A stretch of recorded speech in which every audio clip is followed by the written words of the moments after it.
ជំរាបសួរបងប្អូនទាំងអស់គ្នាថ្ងៃនេះជួបគ្នាជាថ្មីជាមួយដុល្លារតាមរយៈការបង្ហាញតាក់ទងជាមួយនឹងការទិញទំនិញពីចិននៅក្នុងឆ្នាំ2026នេះសម្រាប់អ្នកដែលអត់ទាន់ចេះទិញហើយ app ដែលខ្ញុំយកមកបង្ហាញនេះគឺ app មួយនេះដែលមានឈ្មោះថា Taobao សម្រាប់អ្នកដែលអត់ធ្លាប់ទិញសោះតាមដានមើលមួយខ្ញុំឲ្យដល់ចប់នៅក្នុងវីដេអូនេះខ្ញុំនឹងបង្ហាញតាំងពីការចុះឈ្មោះបង្កើតគណនីការដាក់ទីតាំងឃ្លាំងចិនដើម្បីឲ្យគេដឹកទំនិញមកខ្មែរហើយនឹងការចុចទិញក៏ដូចជារបៀបនៅក្នុងការដាក់ការធនាគារដើម្បីទូទាត់ប្រាក់ឲ្យទៅកាន់ខាងហាងផងដែរនិយាយរួមគឺពីដើមដល់ចប់នៅក្នុងការទិញទំនិញពីចិននៅក្នុង app Taobao នេះតែម្ដងបងប្អូនចាឥឡូវចូលទៅមើលមួយខ្ញុំទាំងអស់គ្នាអូខេ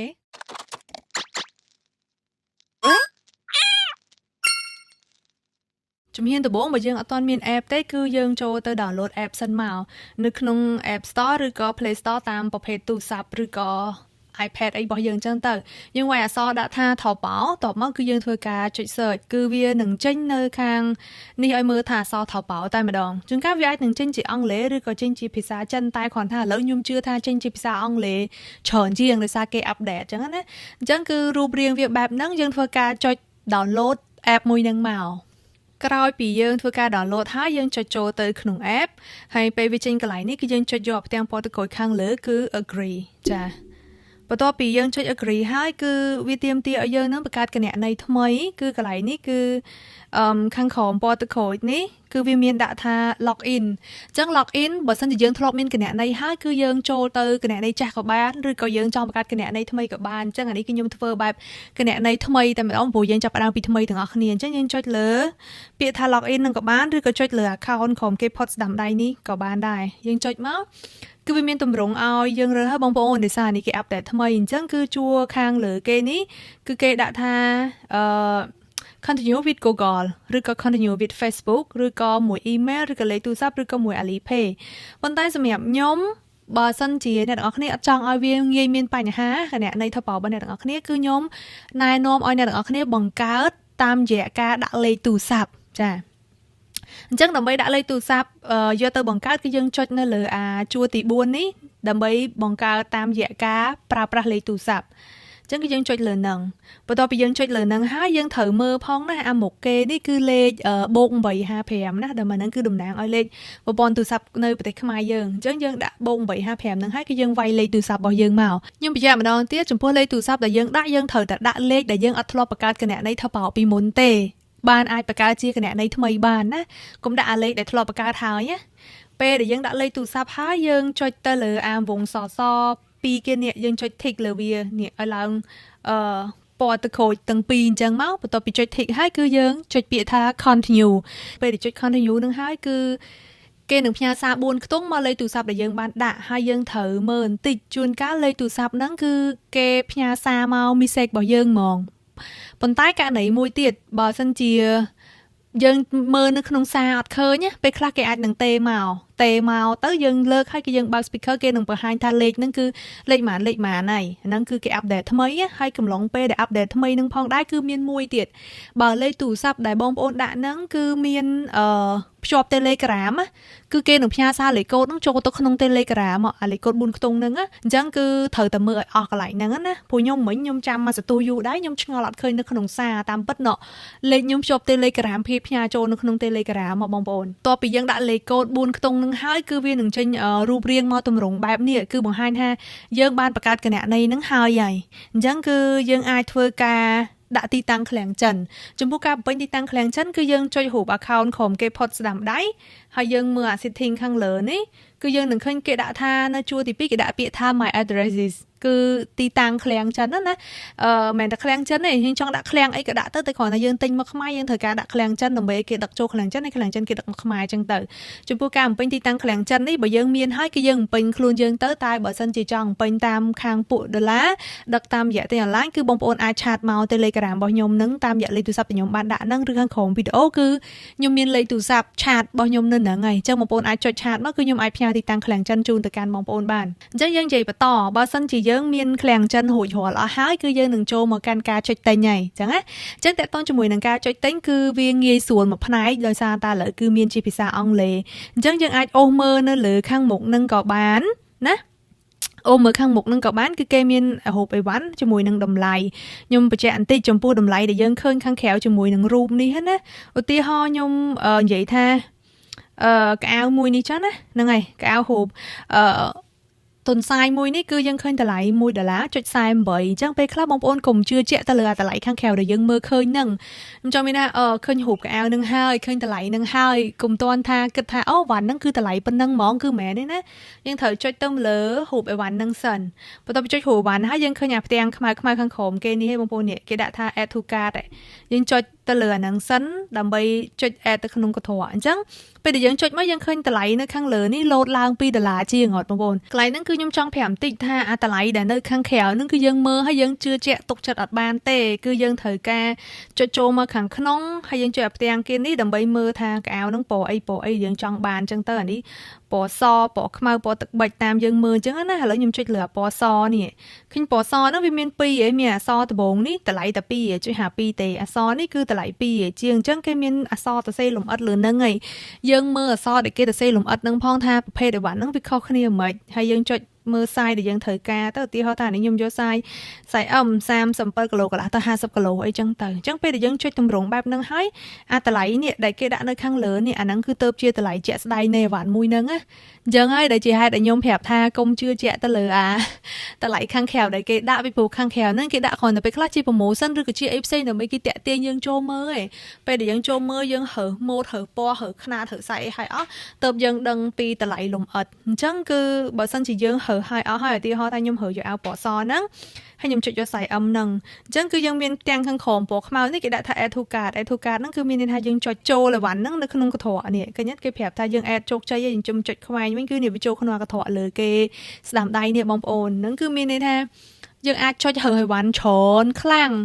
50 มุกเองจังเตอร์แต่ใบยังได้ไปโจขนมกระถอนั่งเตอร์ให้จำได้ไปจงคอยคือยังจุดเต็งมาดองสลบมองนั่งเบอร์ซันจียังthời ca trích tinh tròn chẳng á tại bởi sao dương trong hở môi tinh muối cứ dương trích bịa bài nào cái làm tiếng tức hồi khom cái làm đây nè nó nhưng trích bài nào nó cứ trích hay hở hay cứ tinh mòn rơ tinh tại bởi chúng tôi nhóm phía trên cứ nhóm trích hay nhóm đã trâu không có thỏa sân hay bởi nhóm tinh sờ phụ bê khác dương mền tinh ta mà mốt rư co ta mà po mà sai tê dương tinh tròn chẳng tới cứ dương anh trích hở ta tam nâng trần á bông bốn chẳng cứ anh ấy vị thi nó không ca trích tinh hay bà sân chỉ dương trong đấyยังช่วยตลอดมาวิ่งมากก็ยังโอ้ถ้าคือเคยมีหวานเซนตีได้คือไงจังไปยังtrong mưa ao khèoนี่กับบ้านmưa ảm puนี่กับบ้านยังช่วยเหอแต่ตามจำนองจำนวนจัดบ่ยังเต๋อจ้ะอันนั้นขนมกะไหนยมบางฮันตีมุ้ยปีระเบียบได้ยังเหอหอมือเต้นได้ซาตายหวานนั่งวิเมียนนั่งหมกนั่งเสียบจังáแต่bà sân chiaหวานได้ยังtrongเต้นนั่งเวียนเมียนนั่งเหลือข้างแขวหมกนั่งเต้ก็ยังไอเมียนจุ่มหรือจุดเสิร์ชนี่เตียงซอมาจูข้างเหลือนี่คือสมัยเอายังจุดเสิร์ชยังจุดเหลือน้องhay dương vay từ dương trong sợi ấy dương vay so nâng ấy chân tư ná hồ mụ hồ bị trơn ấy tam chật bỏ dương từ bây dương ở trong vay chỉ so tới dương trong sợi tam dạ hộp hiếp nè dương cho lại hộp camera đi từ ná cho hộp camera nâng tới hay dương anh upload hộp để dương sợi cả ba được cái dương thọt mùi pi bay ấy dương đã sợi hồ của bàn đài nâng ngàyจังอันนั้นระเบียบนักขนมการซอยสวายหัวติ้งคือวิเมียนปปันนังพนัยจังอันนะจังเนเปได้ยังสมัยแท้ยมเหยวันบ้านต่างอ๋อห้ายมจังเฟอร์การช่วยติ้งหมองอันนี้คือวิโจมาสเตปตีบอยใหญ่ปีปูดีไซน์ยังเหยวันให้คือยังเถยการช่วยติ้งแม่เนี่ยจังเนเปได้เหมือนยมอุติฮอเหมือนนั่นคือยมอุติฮอทยมเตยเอาหูตุนไซไหมเนาะจังคือเบอร์เหล่ายมเจนมาดอพเตียงนี่จังไงยมตะหอไอวันนั่งนั่นน่ะเนี่ยในข้างขอมเก๋กลายกาดข้างขอมเนี่ยบองโอนข้างขอมเก๋เนี่ยหอบมาคือยังเคยมีหูกระถอเอ๋ในสนามใดนึงอ่ะจังคือยังเจนละหูกระถอนั่งเต้ยังหนึ่งเคยใหญ่วันแต่ยังบ้านจะเริ่มเหมือนไงจังไอวันแต่ยมบ้านเหอได้โจกระถอมิ้งเคยมีในข้างเหลือเก๋เนี่ยเคยไงอันนี้คือเจ้าวันแต่ยมบ้านเหอโดยซาแต่ยมเริ่มตามาวันเราเป็นจังคือวิเคยมีแต่มวยจังกันนะแต่แบบจังจีเนี่ยตอนนี้เหอเฉยในวันวิหนึ่งเจนทะเลโจมากันคมติดไอยังเหอเตอให้แบบยังจังแต่ใหญ่วันมวยนะยังจุดถิกเนี่ยจุดถิกกันเนี่ยคือเนี่ยอย่างนี้ยมดอทิกอันนี้ยมถิกจังอันนี้คือมีแต่มวยคือวิหนึ่งเจนเป็นนางอ่อยให้อย่าแล้วจะเมื่อยมซาเอาเมินติดเตียดแบบสันเชียโชว์ในวันนะเอาที่ท่านยมติงเอาโกนไงนี่ยมจุดเหลือเอายมจุดเหลือหุบเอายมจุดแอดถูกการปอกขมาอันนี้วิเมียนเชิญเดี๋ยวไปจังที่ท่านยมโยปอซอนี่จ้ะโยปอปะแพนี่จ้ะยังไงให้ยมจุดแอดถูกการ ហើយខ្ញុំខ្វែងហើយខ្ញុំចុចលើគេថយក្រោយមកវិញបងប្អូនឃើញមានអាវនឹងថែមមួយទៀតឡើងហ្នឹងអត់ហ្នឹងហើយឃើញមាន2អីដោយសារតែខ្ញុំបានដាក់វាចូលទៅក្នុងកន្ត្រកហ្នឹងចំនួន2វ៉ាន់អញ្ចឹងណាវាយើងដាក់ច្រើនជាងហ្នឹងវាចុះទៅក្រោមជាងហ្នឹងច្រើនទៀតអញ្ចឹងទៅអញ្ចឹងដល់ពេលហើយខ្ញុំរើសបានច្រើនហើយខ្ញុំសម្រេចថាអូខ្ញុំត្រូវការទិញតែមួយទេគឺអាវហូបទុនសាយអញ្ចឹងខ្ញុំធីកអាពីមុខនេះទៅនេះចុចលើអំបងសហ្នឹងហើយចុចម្ដងទៀតគឺខ្ញុំធីកលើហូបទុនសាយហ្នឹងដើម្បីខ្ញុំទិញតែអាវទុនសាយតែមួយឯងពីព្រោះខ្ញុំអត់ទិញអាខាងលើទេអញ្ចឹងយើងត្រូវចាំថានៅពេលដែលយើងចូលក្នុងកន្ត្រកយើងចុចធីកប្រមាណឯវ៉ាន់គឺស្មើនឹងយើងទិញប៉ុណ្្នឹងឯវ៉ាន់បើយើងអត់បានធីកគឺយើងអត់បានទិញហើយបើយើងធីកគឺយើងនឹងចុចទិញអញ្ចឹងនៅពេលដែលយើងធ្វើការចុចធីកបែបនេះគឺដល់វគ្គដែលយើងត្រូវទូទាត់លុយនៅពេលដែលយើងទូទាត់លុយគឺត្រូវការឲ្យយើងមានកាតធនាគារជាប្រភេទ Visa Card Mastercard New Yen Pay អីចឹងទៅដោយសារយើងនៅគឺស្រុកក្រៅបើអ្នកមាន Alipay ទូទាត់តាម Alipay អីចឹងតែខ្ញុំឧទាហរណ៍តាមរយៈការទូទាត់កាតធនាគារព្រោះដោយសារភាគច្រើនគឺយើងមានជាកាតធនាគារយើងអត់សូវប្រើ Alipay អីចឹងណាចឹងយើងចុចអាហ្នឹងបានហើយគឺយើងមើលនៅខាងក្រោមគេផុតស្ដាំដៃពណ៌ទឹកក្រូចមានពាក្យថា check out ចឹងគឺយើងចុចលើផ្ទាំងពណ៌ទឹកក្រូចក្រោមគេ check out ហ្នឹងទៅបន្ទាប់ពីយើងចុច check out ហើយគេនឹងបញ្ជាក់ម្ដងទៀតថាអីវ៉ាន់ដែលយើងបានទិញយើងផ្ទៀងមើលទៅគឺរូបអីវ៉ាន់ហ្នឹងតម្លៃទឹកលុយអស់ចំនួនប៉ុណ្ណឹងហើយយើងមើលខាងលើផុតដើម្បីផ្ទៀងទីតាំងឃ្លាំងចិនហងមុនពេលដែលយើងចុចទិញអញ្ចឹងណាប៉ុន្តែយើងអត់តន់ទិញបានទេដោយសារយើងត្រូវការដាក់កាតធនាគារចូលសិនបងប្អូនមើលនៅខាងក្រោមនេះជួនកាលដោយសារខ្ញុំប្រើ tablet ហើយបងប្អូនប្រើទូរស័ព្ទអញ្ចឹងពេលខ្លះអាការលោតហ្នឹងវារៀងលើក្រោមខុសគ្នាតិចតួចអញ្ចឹងណាតែបងប្អូនគ្រាន់តែផ្ទៀងជាអក្សរមកក៏បានដែរមើលអាពាក្យដែលគេនិយាយពី payment method នេះ payment method ហ្នឹងគឺពីរបៀបនៅក្នុងការវិធីក្នុងការទូទាត់ប្រាក់ហ្នឹងហើយអញ្ចឹងគេមាននេះគេដាក់ថា credit ឬក៏ debit card អញ្ចឹងគឺយើងចុចទៅលើអារូបការទាំងអស់ហ្នឹងក៏បានលើអាសញ្ញាព្រួយនេះក៏បានដើម្បីដាក់ការធនាគារយើងចូលពេលដែលយើងចុចមកគឺគេនឹងឲ្យយើងបំពេញហ្នឹងណាបងប្អូនមកផ្ទាំងនេះគឺត្រូវបំពេញទិន្នន័យព័ត៌មានការធនាគារខ្ញុំបញ្ជាក់បន្តិចដោយសារតែយើងទិញទំនិញតាមអនឡាញអញ្ចឹងយើងត្រូវការទូទាត់លុយឲ្យគេមុនបានគេដាក់អីវ៉ាន់ឲ្យយើងយកឲ្យគេផ្ញើអីវ៉ាន់មកខ្មែរឲ្យយើងតែយើងអត់បង់លុយទេព្រោះយើងអត់បង់លុយវាស្មើនឹងទិញអត់ជោគជ័យហីអញ្ចឹងគឺអត់អាចទិញបានទេហើយបើយើងគិតថាខ្លាចខែលោគេ hack គេអីគ្រាន់តែខ្ញុំប្រាប់ថាវាអត់ងាយមានអានឹងកើតឡើងទេរាប់ឆ្នាំហើយ5ឆ្នាំ10ឆ្នាំហើយវាដែរមានទេព្រោះ app គេមានសុវត្ថិភាពត្រឹមត្រូវហើយបើយើងគិតថាខ្ញុំខ្លាចខ្ញុំដាក់កាតហើយខ្ញុំទិញឲ្យគេ hack អញ្ចឹងពេលយើងដាក់កាតហើយយើងចូលក្នុង app ធនាគាររបស់យើងបង្កកកាតហ្នឹងយើងទិញហើយយើងបង្កកកាតគេតែ hack លុយយើងកាតទេព្រោះយើងបង្កកកាតហើយយើងផ្អាកកាតហ្នឹងសិនដល់ពេលវគ្គក្រោយយើងត្រូវការទិញទៀតបើយើងចុចបើកាតហ្នឹងហើយចុចទិញម្ដងទៀតអីចឹងទៅអាហ្នឹងបើសម្រាប់ខ្ញុំប្រើកាតមិនមែនតែទិញពីចិនទេណាទិញអនឡាញឬក៏ទូទាត់លុយតាមអនឡាញពីប្រទេសណាក៏ពេលដែលខ្ញុំទូទាត់ហើយគឺខ្ញុំបង្កកកាតហើយណាអាហ្នឹងយើងត្រូវចំណាំឡើងនឹងខ្លួនឯងអូខេឥឡូវកុំឲ្យវែងឆ្ងាយយើងចូលមកមើលពីការបំពេញទិន្នន័យកាតវិញអញ្ចឹងការបំពេញទិន្នន័យកាតទី1គឺគេដាក់ថាកាត number ហ្នឹងគឺឲ្យយើងបំពេញលេខកាតរបស់យើងលេខកាតរបស់យើងដែលដូចនៅក្នុង app ធនាគារដែលយើងប្រើមិនមែនលេខគណនីទេណាខ្ញុំបញ្ជាក់បន្តិចគឺលេខកាតអញ្ចឹងគឺយើងចូលតាម app ធនាគារខុសៗគ្នាប្រភេទខុសៗគ្នាតែគ្រាន់ថាលេខកាតគឺវានឹងមាននៅខាងលើហើយលេខ10ខ្ទង់ជាងអញ្ចឹងលេខប្រមាណយើងយកលេខហ្នឹងមកបំពេញនៅជួរទី1ទាំងអស់ហ្នឹងទៅមានប៉ុន្មានលេខគឺចុចដាក់ទាំងប៉ុណ្្នឹងលេខមកអញ្ចឹងជំហានទី1ខាងលើគេគឺបំពេញលេខកាតជួរទី2គេដាក់ថា first name គឺមានន័យថាឈ្មោះរបស់យើងឈ្មោះពីខាងដើមរបស់យើងហ្នឹងឈ្មោះអីគេតកូលអីគឺយើងដាក់អាហ្នឹងទៅណាតកូលអម្រិតយើងដាក់អម្រិតមកតកូលអីគឺយើងដាក់ហ្នឹងទៅហើយជួរទី3គឺពីឈ្មោះរបស់យើង surname ឈ្មោះយើងផ្ទាល់ខ្លួនឯងនិយាយទៅបើកន្លែងហ្នឹងបើបងប្អូនអត់ចង់ថាវែកញែកញ៉ៃទេគឺមានថាដំបូងគេដាក់តកូលបន្ទាប់មកដាក់ឈ្មោះអញ្ចឹងលើកាតយើងវាមានកណាត់នៅលើហ្នឹងឯងឈ្មោះយើងមិនព្យាងគឺគេញែកឲ្យទៅតាមហ្នឹងអញ្ចឹងយើងមើលតាមកាតរបស់យើងហើយយើងយកមកដាក់ណាមិនដាក់ស្រេចទៅចិត្តខាងក្រៅទេណាខ្ញុំបញ្ជាក់ទេដាក់ទៅតាមទិន្នន័យនៅក្នុងកាតបងប្អូនបន្ទាប់មកគឺដល់កន្លែងexpire date ហ្នឹងគឺថ្ងៃខែមានន័យថាខែនិងឆ្នាំផុតកំណត់របស់កាតវាអត់មានថ្ងៃទេអាហ្នឹងវាមានតែខែហើយឆ្នាំអញ្ចឹងបងប្អូនមើលនៅលើកាតរបស់យើងតើផុតកំណត់ខែណាហើយឆ្នាំណាហើយបើសិនជាយើងប្រើកាតប្រភេទកាតនិមិត្តមានន័យថាអត់មានកាតខាងក្រៅទេតែមាននៅក្នុង app ទូរស័ព្ទដើម្បីសម្រាប់ទូទាត់អនឡាញអីចឹងណាអញ្ចឹងបងប្អូនមើលទៅហើយដាក់មកឧទាហរណ៍ថាផុតកំណត់ខែ5 2027អញ្ចឹងគេនឹងដាក់ថា05 សញ្ញា slash 1ហើយលេខ27កតុយអញ្ចឹងយើងបំពេញ05ហើយយើងចុច27ទៀតមកដោយសារក្នុងនេះគេនឹងបំពេញអានេះអាសញ្ញា slash បែបឆ្នោតបែបនេះដោយខ្លួនវាឯងអញ្ចឹងយើងអាចចុច05 27ឧទាហរណ៍បើយើងផុតកំណត់ថ្ងៃ1 2028យើងចុច01ហើយ28និយាយទៅគឺចុចឲ្យដូចនៅលើកាតរបស់យើងដែលយើងបានដាក់ដូចគ្នាបន្ទាប់មកអាជួរចុងក្រោយគេដាក់ថា CVV ហ្នឹងគឺលេខកូដសម្ងាត់3ខ្ទង់របស់កាតភាគច្រើនអាហ្នឹងជាទូទៅគឺវានៅខាងក្រោយកាតបើយើងប្រើកាតធម្មតាដែលមានរូបរាងខាងក្រៅយើងត្រឡប់កាតយើងមើលពីក្រោយមកគឺយើងនឹងឃើញអាលេខ CVV 3ខ្ទង់ហើយលេខប៉ុន្មានគឺយើងដាក់ទៅ1 2 3អីក៏ដាក់មក10 11 12អីគឺយើងនិយាយទៅតែ3ខ្ទង់ឯងណាយកអាហ្នឹងមកបំពេញកន្លែងហ្នឹងដោយតាមក្នុងកាតអាហ្នឹងសម្រាប់អ្នកកាតខាងក្រៅតែបើសិនជាអ្នកដែលប្រើកាតនិមិត្តតែមានតែនៅក្នុងទូរស័ព្ទយើងចុចអក្សរដែលគេឲ្យដាក់បង្ហាញ CVV ទៅគឺវានឹងចេញអាហ្នឹងមកឲ្យហើយតែដូចខ្ញុំជំរាបចឹងកន្លែងហ្នឹងខ្ញុំអត់បង្ហាញឲ្យមើលកើតដោយសារតែ app ធនាគារវាខុសគ្នាបងប្អូន app ធនាគារមួយអាកន្លែងចុចវាហ្នឹងអក្សរវាទៅសេខុសគ្នាគ្រាន់តែយើងព្យាយាមមើល